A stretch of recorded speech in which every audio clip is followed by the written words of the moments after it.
The Bible says, we're going to read it here in a minute. The Bible says that they sought God for a child. Never got one. Lived their whole life. I don't know how long they were married, whether it were 40, 50, 60 years. I don't know. But he stayed in his position with God, even though God seemingly didn't see fit to give him a child. There's things that you and I want that maybe is not necessarily needful. But there's things in our life that is needful that we should start wanting. We should start wanting. It's needful, but we should start wanting it. Should start desiring the things that God has in our life, that God can put the peace in our life. God can put the desires in our life that need to be. If you look to the world, if you look to your own mind and your own selfishness, I want to tell you what, you'll never get from God what you need, and you'll never be happy. Amen. Never. Amen. Never going to work. You've got to have God at the center. He gave his life so that you and I could have life. Right? That's what he did. Let's read on. He burnt the incense. Remember how important this is. The whole multitude of the people were praying without at the time of incense. It was the time. They gathered around. They were there. It's time for this. And they were waiting. They were outside praying for this event. Because this is important. We got to keep the fire burning. We got to do this. We want this to go up to God. I've got an important prayer. Maybe the family next door. Maybe it's your neighbor, co-worker, has maybe prayed in their heart something that you don't even know about. But it's important. How does it get to the nostrils of God? Because the church is keeping the fire burning. Amen. How do we meet the need? Because the church is keeping the fire burning. If the church is not keeping the fire burning, then how are these prayers going to go up into the nostrils of God? People that don't know the Lord, people that don't quite understand. It's the church's responsibility to keep the anointing of the Lord open over the church house and the presence of God moving over the church house, because that's how people are going to get right. You can witness to somebody all you want to. You never bring them to church, they'll never be right with God. Amen. You're wasting your time. They were all praying inside. Next verse. Listen. And there appeared unto him an angel of the Lord standing on the right side of the altar of incense. Now this is not just a normal event. This doesn't just take place like every day of the week.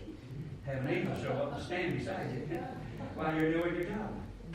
Now, I suppose, if you're working and I come up and stand beside you, you can say, I had an angel standing beside me. Yeah. Okay, that means didn't get that. 3/4 of it didn't get that. He's working, he's doing his job, he's focused in on what he needs to do, and all of a sudden an angel appears. Standing there. Verse 12, listen to what happened. Look at this. And when Zechariah saw him, he was troubled, and fear fell upon him. Now, I can tell you that people are not used to the presence of God. They get afraid. They become afraid. Lots of times they become afraid. That's an event, and I can tell you right now, if all of a sudden you just caught a glimpse of my angel, I would be troubled. What's going on? What's taking place? I remember preaching years ago. I've told you this before, but I preached down in Brunswick, and I preached the service, and at the end of the service, a lady came up to me, and she said, Pastor, who was the man standing behind you all the time you were preaching? I said, there wasn't anybody. Oh, yes, Pastor. There was a man who was a little taller than you, and I thought, well, that wouldn't take a whole lot, but he was a little taller than you, and he stood there the whole time you were preaching. He stood there. And I said, well, it must have been my angel. I said, because there was no man on the platform with these days. And I've had that happen on numerous occasions. People saw it. And I remember standing here one night, and I felt a whole bunch of angels standing there. Right? The Bible says sometimes you'll entertain angels unawares. You have to be careful. But this one appeared while Zechariah was doing the job. And it troubled him, and fear came upon him. But listen to what happened. He didn't run out. He didn't quit his task. But the angel said unto him, Fear not, Zechariah, for thy prayer is heard. And that's great news. Because he's thinking in his head, yesterday, I prayed for $1 million. Man! I got it! Thank you, Lord! that what we would think? I just prayed this. And God's answered it. Like, Mom, I just prayed this. I just prayed that I would see Carol with her hair all messed up. And then we take a picture. So we can torment. Right? I just prayed this. Right? Possibly. Isn't that what you would think? Right? If an angel of the Lord showed up to you and looked and gave you a I just heard. God's heard you pray. What do you think of the most recent prayer that you prayed? Wouldn't that be who we are? And now he's getting another shocker. He's going to get a shock here. This is going to be troubled waters. This is going to be, oh my word. Where's Shannon? I need a daycare center. For that prayer service.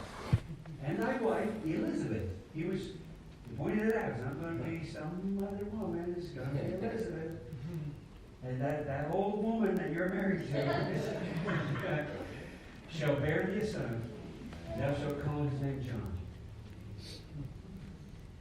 I would think probably that happened in that regard, in that sense. As soon as the angel identified the prayer, that Zechariah's mind probably went back in time.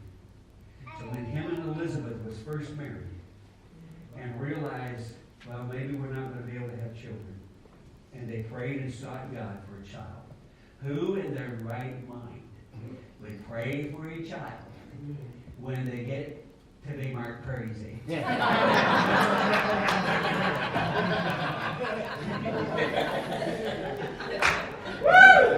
Feeling good now.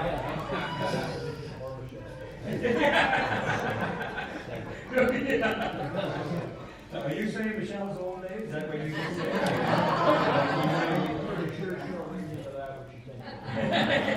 I'm pretty sure you're in trouble. Do you think about this? I'm going to give you a child. Yeah, but Lord, I prayed for that 45 years ago. 45 years ago, my wife and I prayed for a child. How long have you been praying for revival? How long have you been praying for a move of God in your family? How long have you been praying for God to work a miracle in your life and do something that needs to be done? How long have you prayed for your neighbor, your children, your grandparents? How long have you sought God? How long has it been since you asked God, show yourself to me? I need to know. I need to know. I need to know. Reveal yourself. Let me know. Let me know. Let me know. Nothing's happened. Nothing's transpired. And so what you did is you got all discouraged. You got yourself all bent on a sheet. You got all discouraged and wrapped up in God didn't hear me. God's not listening to me. God's not talking to me. God's not doing this and God's not doing that. When the Bible says Zechariah and Elizabeth didn't do that. They kept themselves with God. They kept the righteousness of God. And they spoke before God blameless even though they didn't get the desire of their heart. Thank you, Jesus.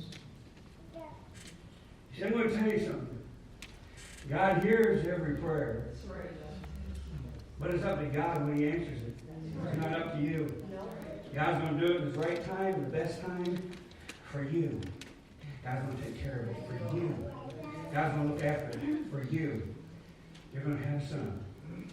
You're going to call his name John. This is what his name is going to be. There's a meaning here. There's a purpose here. You're going to call his name John. And this is what you're going to do.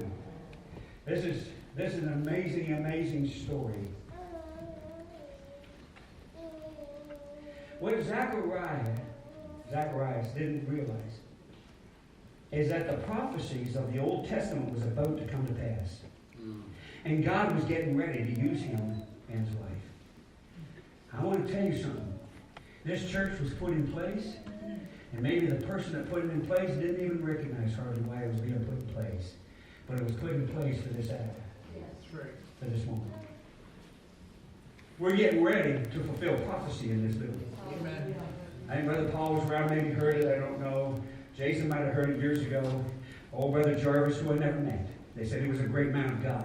Prophesied that this church would have been too small, that it would overflow his borders, and its walls because of the people that God was going to bring into this house. We've already expanded once. And it looks at times like, well, we go ahead and we go backwards. We go ahead and we go backwards. Now we're on going ahead again. And somebody might be even praying around us. They go backwards soon because they're going to prove me wrong. You cannot prove God wrong. God is always truthful and God is always right. It doesn't matter the events that goes on, and it doesn't matter the people that are in the room. God is going to have His say, and God is going to do exactly what He said that He was going to do. That's who God is. It's just whether you and I be willing to step into it while God makes it happen. I want to be a Zacharias. I want to be an Elizabeth. I want to be the person that can stand and hold on and hold on and hold on and hold on and not get in despair, not get in discouragement, not turn my head down, but hold my head up and just keep saying, I'm going to be righteous. I'm going to live for God. I'm going to walk with God. Someday, whatever God you got for me, I'm going to do. You got a job for me. I'm going to be honorable and I'm going to do it. I'm going to be blameless before God. Okay, Robin's got a burden on this morning. This is, where's Sister Linda? She's praying. Sister Linda, we got a man in the building with a burden on him this morning. Isn't that what you've been praying for? And that's something you've been praying for? We got a man in the building with a burden on him this morning. God is one to work miracles in this house. That is God. That is what God is doing. That is the presence of God. I want to stand before the Lord blameless someday. I want to be in that place when the fulfillment of prophecy comes to pass.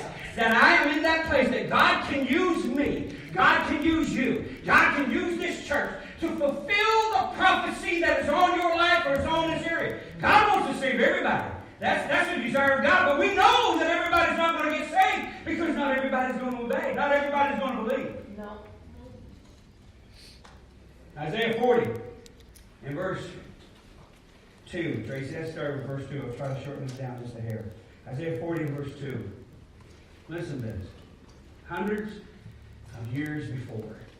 Hundreds of years. Speak ye comfortably to Jerusalem, crying to her that her warfare is accomplished, that her iniquity is pardoned. For she hath received of the Lord's hand double for all her sins. Israel got judged pretty severely. They walked away from God, they fell away from God, and man, they got doubled upon them. But there's a message coming. Here's a message. This is a good message. Speak to them comfortably. Give them good news. Jason, this is good news. This is good news. Speak to them.